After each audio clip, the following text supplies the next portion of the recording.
Slice an onion and cut the slices in half. Boil the taro roots with a little water until cooked, then peel and cut them into small bite-sized pieces. Take 6 to 7 garlic cloves and pound them together with 1 tablespoon of dried red chili powder and a little salt to form a coarse mixture. Heat some oil in a pan on low flame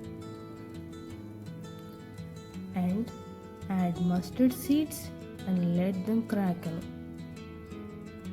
Then add urad dal and chana dal and fry until lightly golden. Add cumin seeds and let them sizzle briefly before adding the sliced onions, curry leaves along with a pinch of salt.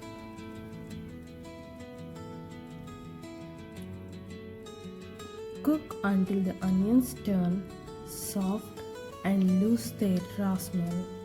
Then add a pinch of turmeric. Add the taro pieces and fry for a few minutes, stirring occasionally. Finally, add the garlic and chili mixture. Mix everything well so the taro is evenly coated. Cook for another couple of minutes, then turn off the heat. Serve hot with rice.